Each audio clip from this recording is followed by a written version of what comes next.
Tracy finds Stella sitting on Gregory's bench in the park and joins her. Stella asks how the memorial was. Tracy says it was wonderful. A lot of memories were shared, and they celebrated what Gregory left behind. Stella asks what he left her. Tracy answers, cheated. Tracy wishes she met Gregory before his illness limited him. However, she knows he'd probably say it allowed him to tap into strengths he knew he had, and maybe it would make her look for her own. Stella says Gregory had a lot of strengths, and he put them to good use. She also knows what it's like to feel cheated. She is thinking about someone dear to her, who she lost a long time ago, and lost again today. She tells her about the love of her life, Marcus, who she gave up to help her sister raise her kids.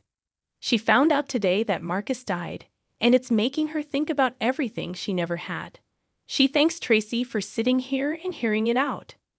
At Christina's, Blaze brings Christina some snacks and tea that are healthy for her and the baby. Christina recalls she wished the baby was theirs, and she admits she imagines that too sometimes. Christina says she'd need a bigger place, and Blaze imagines them getting a big house with enough rooms for when her brother Eloy comes to visit.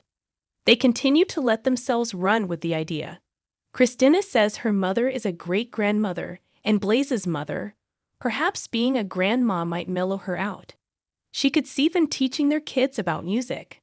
Blaze would never want to push their kids into music if it wasn't something they wanted. Christina says they'll let their child reveal who they are to them. She says it's nice to fantasize about the future, but now might not be the right time. There's a knock on the door, and it's Molly, who needs to vent. Molly didn't realize Blaze was here, and Blaze said she can go check emails. Molly tells her to stay, and she explains she and TJ had a blowout fight. Blaze notes couples fight all the time. Molly says, not us. And Christina backs her up on that. Molly says they never fought until this past year. Christina assumes it's because she became their surrogate.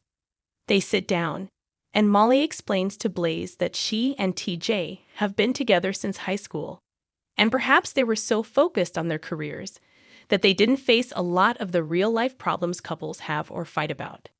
Now it's all blowing up in their face at once. Molly says she and TJ used to always be on the same page, but not now.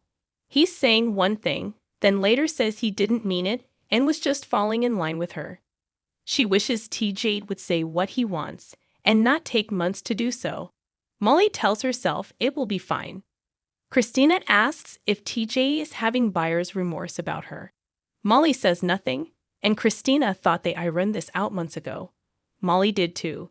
Blaze asks what the issue is. Christina says TJ thinks she's a flake, and he only agreed to have her as the surrogate because it's what Molly wanted. Christina says, TJ wouldn't trust me to take care of a cactus, let alone this baby. Molly says the surrogacy has brought out an underlying issue. She and TJ haven't been communicating lately, and they need to work on that. Molly thinks she should get back to work and is sorry for interrupting their afternoon. She thinks she and TJ will be fine and gives Christina a hug. Molly heads out, and Blaze says she's never seen her sister like that. Christina hasn't either. Christina wonders what would happen if they don't make it through this, and they split up. She wonders what her rights and obligations are if that happens. She realizes she needs to figure this out. At the Invader, Adrian brings champagne to Alex's office to celebrate the paper's rising circulation numbers. Alexis says she's a recovering alcoholic, and he's made this paper a target with the mayor. She warns Adrian that he does not want to square off with Laura Collins. Adrian asks who is more trusted in Port Charles, the Invader or a politician like Laura Collins, and who is fighting for justice. Diane appears and says she'd like an answer to that question. She wants to know if this information about Laura is reliable, and Alexis says hardly. Diane says having been on the other end of the hook, she would like to know more. Alexis tells Adrian to leave, and Alexis explains the only evidence Adrian has is that Laura requested transcripts of the court hearings.